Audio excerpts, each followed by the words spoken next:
जय मसीह की मसीह में मेरे प्रिय आप सभी का स्वागत है बाइबल की अध्ययन में। आज का हमारा जो बाइबल अध्ययन करने का रहेगा वो दूसरा कोरिन्थी 9 अध्याय 1 से लेके 5 पद तक रहेगा। Second Corinthian chapter 9 verse 1 up to 5 और विषय रहेगा स्वेच्छा से देने वाला मसीह जन बने। मैं फिर से दोहराना चाहूंगा, स्वेच्छा से देने वाले मसीह जन बने। काफी रोचक विषय है भाई और बहनों, हम यहाँ पर बहुत कुछ सीख सकते हैं। आप सभी बने रहिएगा। तो चलिए भाई और बहनों, सबसे पहले हम वचन को पढ़ लेते हैं जो कि दूसरा कुरिन्थी 9 अध्याय 1 से लेके 5 पद तक है। यहाँ पर इस प्रकार लिखा है, अब उस सेवा के विषय में जो पवित्र लोगों के लिए की जाती है मुझे तुमको लिखना अवश्य नहीं, क्योंकि मैं तुम्हारे मन की तैयारी को जानता हूँ, जिसके कारण मैं तुम्हारे विषय में मकुदुनियाइयों के सामने घमंड दिखाता हूँ कि अखैया के लोग 1 वर्ष से तैयार हुए हैं और तुम्हारे उत्साह ने और बहुतों को भी उभारा है।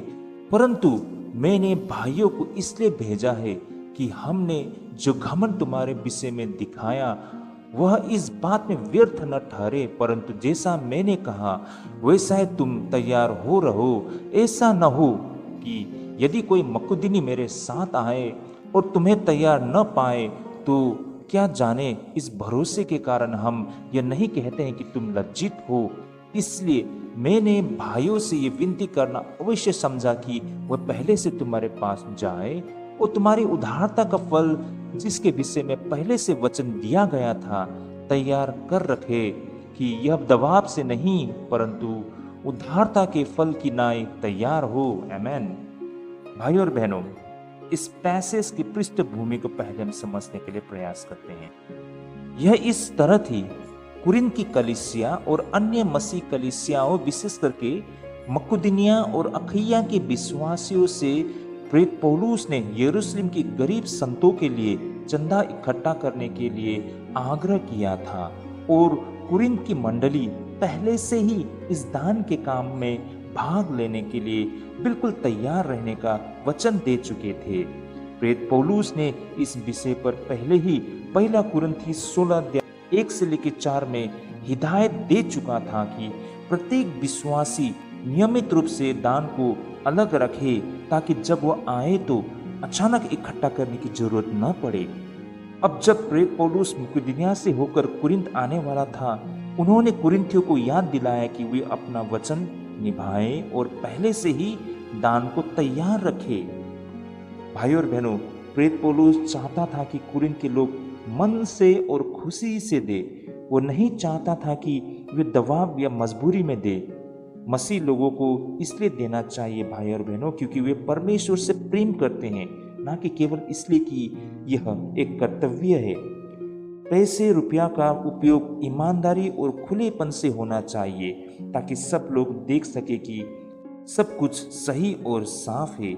भाई और बहनों, बहुत से शुरुआती मसीह सेवक ने कहा है कि इस भाग के पीछे एक बहुत ही मानवीय और प्यारा पहलू दिखाई देती है। हमने यहाँ से देखा है कि प्रेरित पौलुस यरूशलेम के विश्वासियों के लिए दान इकट्ठा कर रहे थे। उन्होंने कुरिन्थ के विश्वासियों को दान देने के लिए प्रेरित करते हेतु मकुदुनिया के लोगों का उदाहरण दिया और मकुदुनिया के लोगों को उत्साहित करने के लिए कुरिन्थ के विश्वासियों का उदाहरण दिया। अब प्रेरित पौलुस को थोड़ा डर था कि कहीं कुरिन्थ के लोग उसे निराश न कर दे। भाई और बहनों, यह प्रेरित पौलुस के स्वभाव और उसके बड़े दिल की निशानी थी। उन्होंने कभी किसी एक कलीसिया की बुराई दूसरी कलीसिया से नहीं की। वह हमेशा एक की अच्छाई दूसरे को बताया करता था। भाई और बहनों, किसी व्यक्ति को परखने का एक अच्छा तरीका ये है कि आप देखें वो दूसरे की अच्छाई बांटने में आनंद लेता है या फिर उनकी बुराई फैलाने में। आगे को भाई और बहनों, इस अध्ययन में हम ऐसे 4 तरीके को देख सकते हैं जो दान देने के विषय में बताई गई है, जो कि आप और हमारे लिए भी एक मार्ग बन सकता है। पहला तो कर्तव्य समझकर देना। कहने का तात्पर्य, जैसे कोई टैक्स भरता है, ऐसा दान मजबूरी से देते हैं। हम में से बहुत सारे लोग देश को, सरकार को टैक्स दिया करते हैं। इनकम टैक्स कहे, जीएसटी कहे, ऐसे बहुत सारे टैक्स दिया करते हैं। लेकिन ये टैक्स हम खुशी खुशी मन से आनंदित होकर नहीं देते हैं।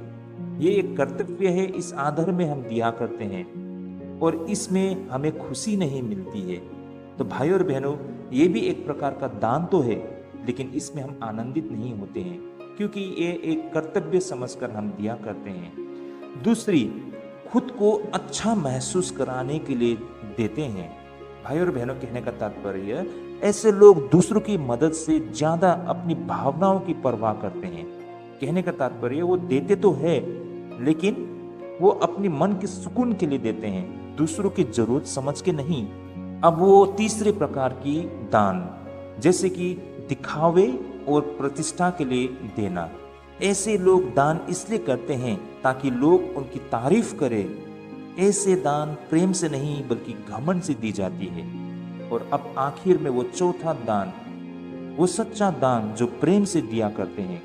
ये सब तभी होता है जब किसी की जरूरत देखकर दिल अपने आप देने को तैयार हो जाते हैं। यही परमेश्वर का तरीका है।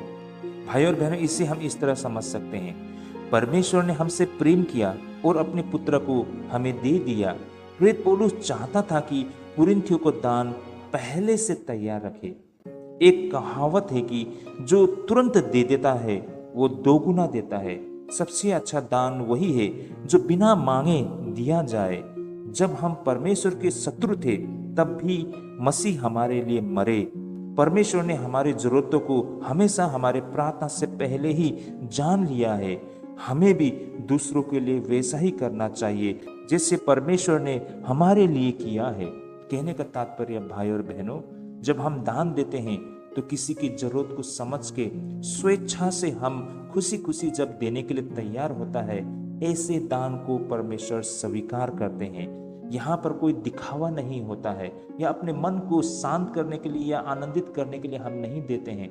हम दुखी होकर हम उस व्यक्ति को मदद करना चाहते हैं, उसकी जरूरत को समझ के तुरंत हम उसे मदद पहुंचाते हैं। सही मायने में ऐसे दान को परमेश्वर आशीष करते हैं। तो ये था आज का अध्ययन, जहाँ प्रेरित पौलुस ने कुरिन्थियों को याद दिलाते हैं कि यरूशलेम के विश्वासियों की मदद के लिए जो दान उन्होंने देने का वादा किया है उसे समय पर और खुशी से तैयार रखे। उन्होंने मुकदनिया को कुरिन्थियों की उत्सुकता का उदाहरण देकर प्रोत्साहित किया था और अब वह चाहता है कि कुरिन्थियों का दान सचमुच तैयार हो ताकि उसकी बातें झूठी न साबित हो।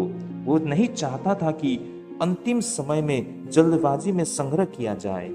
तो भाई और बहनों, इस पूरे अध्ययन से निष्कर्ष निकलता है कि मसीह जीवन केवल लेने का नहीं बल्कि देने का भी है। हमें दूसरों की जरूरत देखकर दिल से और खुशी से देना चाहिए। जैसे परमेश्वर ने पहले से ही अपने प्रिय पुत्र मसीह को हमारे लिए दे दिया, वैसे ही हमें भी तैयार और उदार रहना चाहिए। आखिर में भाई और बहनों, यहाँ से आप और हमारे लिए सीख ये बनता है कि वादा निभाना जरूरी है। जो हम परमेश्वर और लोगों के सामने करते हैं उसे समय पर पूरा करना आवश्यक है। उसी तरह भाई और बहनों, हमें दूसरों को प्रोत्साहन देना चाहिए।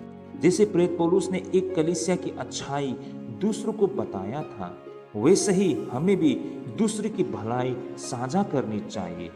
दान प्रेम से होनी चाहिए, मजबूरी या दिखावे से नहीं, बल्कि प्रेम और खुशी से देना परमेश्वर को प्रसन्न करता है।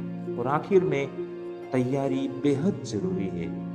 देने या मदद करने का काम पहले से ही सोच समझकर और तैयारी करने की आवश्यकता है ताकि अंतिम समय में कठिनाई में न पड़े। हमारा जीवन उदाहरण बने, हमारी उदारता और प्रेम दूसरों को प्रोत्साहित करने वाला होना चाहिए। यही मसीह जीवन है।